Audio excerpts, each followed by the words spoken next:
Hi friends, welcome to my channel Odia flavours by Madhu. आसतु आज बनैबा बिरी चाउल रे हमें कढ़ई पिठा बनैबा। फास्ट हमें बिरी चाउल को गोटे राति आगुरी बतुरे देथिले, ताको कोन करबा भल भाबे चिकन करके ग्राइंडिंग करी नै आसबा।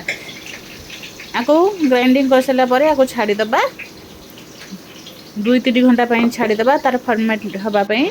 एबे कोन करबा ताको काट देसी आइला परे ताको गोटे अलगा जगह को जेतिके हमें पिठा करबा सेतिके काढी नबा आ जा हबा हमें रखी दबा। तेबे कोन करबा हमें काढी दे सला परे स्वाद अनुसार पके दबा लूण। स्वाद अनुसार पके देले लूण, टिके पके दबा बेकिंग सोडा। बेकिंग सोडा पके देले पके के को कोन करबा भल भाबे आको गोळी नबा। सोडा पकाउछन जेहेतु हमें 3-4 घंटा आगुरी बाटी चंती, सेति पई हमें सोडा पकाउछन। जदि गोटे दिन आगुरी हमें बाटी की रखिछन ताले सोडा पकेबा किसी दरकार नै। एमिति रे पिठोटा बढ़िया भाबे फुली जाइथिबो।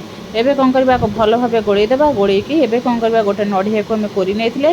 नडिया को हमें पूरा न बने की एमिति डायरेक्ट ताको एमिति गुड़ रे हमें कोन करबा गोळी नबा। चाहिले नडिया को पूरा बनै परिबे, नले एई भली भाबे गुड़ किंबा चीनी देकी गोळी देले भी हमर बढ़िया भाबे पिठा रेडी हिजबो। एबे कोन करबा गुड़ नडिया को भल भाबे गोळी देबा। गुड़ नडिया गोळी दि सला परे एबे गुजराती ता सहित गोलमरिच पके के आउ टिके भल भाबे गोळी नबा। एबे देखंतु बढ़िया भाबे हमर पूरा प्रस्तुत हे गेला। मात्र 2 मिनिट रे हमर रेडी होला ए टेस्टी पूरा। एबे कोन करबा पूरा को साइड कर देबा। साइड कर सला परे एबे मोटे कढ़ई को गैस पर बसाई देबा। बसाई दे सला परे देसी गुआ घियो दे देबा। देसी घियो देले पिठाटा खाइबा को बहुत बढ़िया लागो। 2-3 स्पून हमें घियो दे देले। घियो दे देकी कढ़ा को भल भाबे तातीबा को छाडी देबा। कढ़ा भल भाबे ताती गला परे सेथिरे हमें एबे पिठो को ढाळीबा। देखंतु एमते अधा अधा हमें ढाळी की ता सहित हम जो पूरा बनाइथिले पूरा को पकेबा। गोटे गोटे एमती लेयर देले हमर पिठाटा बढ़िया भाबे बनि जबो, खाइबा को बहुत भल लागिबो। एमती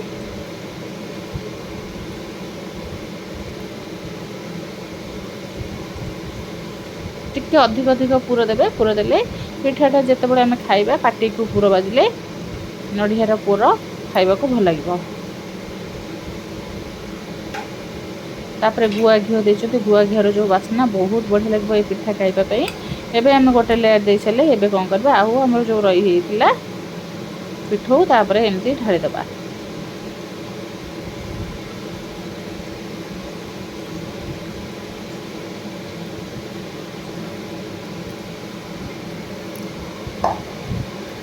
एबे दे देले। एबे आउ जो हमर नडिया पूरा बळी हेतिला ताकू तो एमती दे दबा।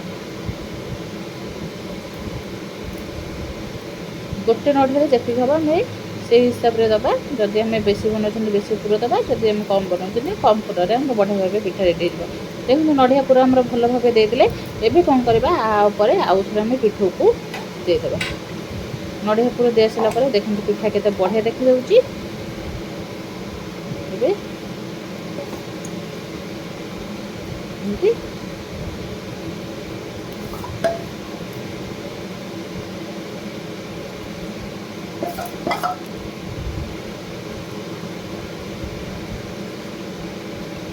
आपको हमें दे देले सब पिठो को देकरी। एबे कोन करबा को कवर करि नेले हमर पिठा को मात्र 10-15 मिनिट भीतर हमर रेडी हुए टेस्टी पिठा। एबे कोन करबा आ गोटे स्पून घियो को ऊपर एमती पके देबा।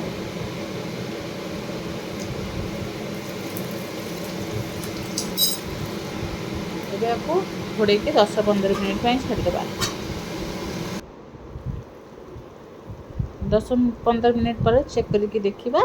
तापरे आउ थरे घोड़े की छाडी देबा। देखंतु पिठा बढ़िया देखा होची, ता आस्ते आस्ते भीतर भी बढ़िया भाबे सिजी आसुची।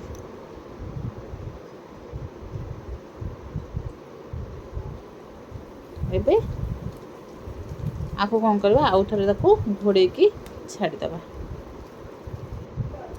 देखंतु घोड़े मात्र 15 मिनिट रे रेडी हिजबा हमर ई टेस्टी पिठा। एबे देखंतु पिठा हमर बढ़िया भाबे सिजी आसलानी। एबे कोन करबा गोटे जगह नै कि चेक करबा हमर पिठा हमर हेछि कि नै। पिठा बढ़िया भाबे भी उठी जाउची। आ गोटे छुरी रे चेक करबा मझिरु हमर पिठाटा सिजिछि कि नाही। नले पिठा बढ़िया भाबे तळ उठी जाउची। एबे देखंतु छुरी बिल्कुल भी लगुना। एबे आमर पिठा पूरा रेडी होती। एबे कौन करवा कढ़ई बाहर करदे कढ़ई बाहर करके एमती उल्टे देवा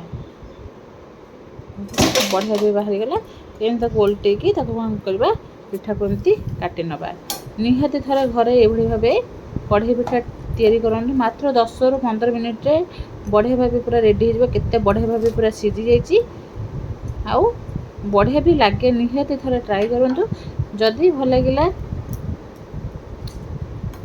लगिला लाइक शेयर कमेंट सब्सक्राइब निश्चय करेंगे। देखो तो केते नरम आउ तुलतुली है निहाती थरे घरे ट्राई करंतु।